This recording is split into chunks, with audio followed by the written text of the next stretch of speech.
All right, guys. Well, I started out this morning and it was doing really good. And I accidentally put, or I didn't accidentally, I put a deck screw on my 2x4 in there at a bit of an angle. I just barely nicked that thing. You talk about bring your saw to a sudden stop. You go from making saw chips to sawdust real quick when you hit a piece of metal like that. So I stopped, yanked that chain off, and then I had two more chains. I took them up to my little local store and had them sharpen them for me. The guy did a really good job. And I come back and I flipped that big old log over and tried to come in from the other side. And it was really hard to line them up. You can see what happened right here when I was trying to line them up.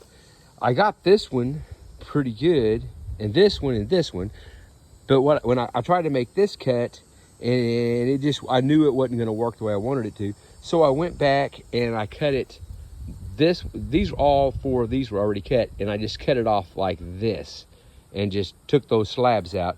But it did pretty good. I don't know how well you can see that, but for what it is, it did pretty good. Now I've got some boogered up spots on here and on that one, but this one right here is really good.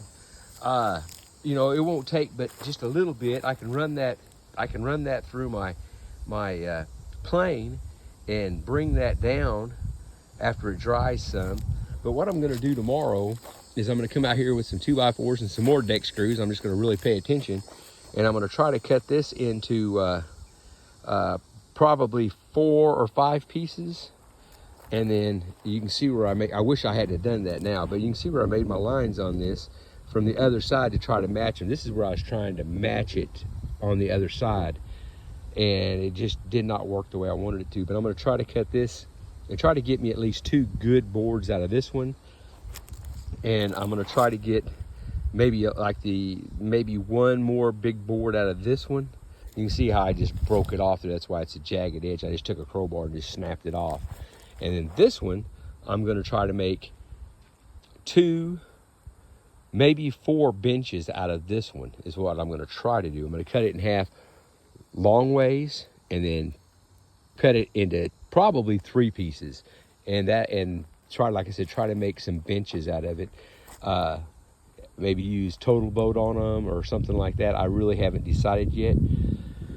And then use some of this oak for the legs. I can run it through my jointer and my planer, and I've also got a bandsaw where I can shape them and stuff and get them, you know, where they're more usable, I guess is the word I'm looking for. But boy howdy, you start cutting something like this, and I didn't get even close to the sawdust off the trailer. Looks like I own a sawmill out here, man. Look at all that sawdust, and there's a lot more sawdust on that trailer. But what I did to get these off the trailer, because they're still really heavy, is I just went around that tree with a ratchet strap and then hooked onto these 3 or 4 and just drove out from underneath the trailer. And I just called my local sawmill guy, and he said he's a little bit busy right now. And actually, it's the sawmill guy's son, and talked to him. He's a guy that I know. He did some cutting of some wood for me before, and asked him if they'd be interested in halves, and he said he'll talk to his dad and see if they are. And so I may just go ahead and take this one to their place and have them cut this one up on the halves, because it works. Don't get me wrong, it does work, but you waste a lot of wood, and I'm not real good at it. And my chainsaw is just not big enough. Now tomorrow morning I'm going to get out here, and like I said, I'm going to lay this one out. I'm going to cut it in half, and then I may cut it into 3 pieces and then do my cuts. But my saw should handle okay. This one's even a little bit too big for my saw, but I believe this was 18 inches on that end. I don't know what this end is, but I'm hoping I can do a little bit better job. It's pine, so it's softer, and it's not as big. So I'm hoping I can do a little better job on this. Well, I'm gonna go get all my tools put up, and it's lunchtime. I think I'm gonna quit for the day. I just thought I'd get those off my trailer in case he calls and says, yeah, bring it on, then I can bring it on. Well, you guys have a great evening, and thank you so much for checking in with me. I really do appreciate it, and you have a good evening.